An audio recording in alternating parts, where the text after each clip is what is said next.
lot of your story I can relate to Mhm. very deeply, which is why I'm excited to talk to you. But how are you right now? Your spirit, there's a Mm. lot going on in the world. The business is crazy. Mhm. A lot of things have happened. How are you? I think, I turned 30 this year. And when I turned 30, it was very seismic as far as the transformation that I went through. And I think I have now gotten to the point where I'm kind of ending that cycle. I moved back to Los Angeles last July. And I thought at that time that I was coming back to LA because because was very slow in New York. And I felt like I needed to be back here in order to get the work going. And then the work started to flow in. But then I turned 30 and then the world started to really shake. And it seemed like every persona I had ever created up until this point started to crash into me. And I got into a place of actually acknowledging what my success had been built from and what my drive came from and how that wasn't serving me. And I realized that for a long time, especially when you talk about the Ellen of it all, is because I was in college when that happened, So Mm.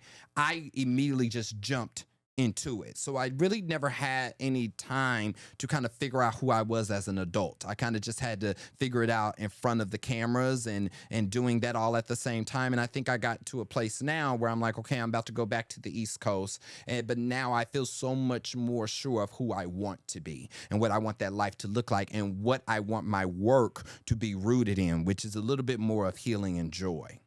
Do you feel like when you first, let's say, started in the business in Hmm. 2017, just your entry into network television Hmm. and Ellen, and you had this correspondence job, that your, I want to say persona, but your work was reflective of who you were at that point?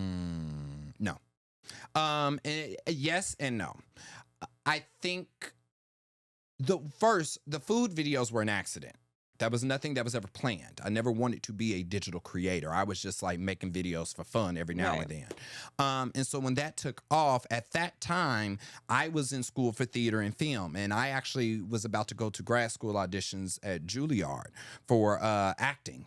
And so I kind of gave up the life of a thespian to now make food videos. So I think no, they were not as far as when it came to my craft and the kind of work I like to do.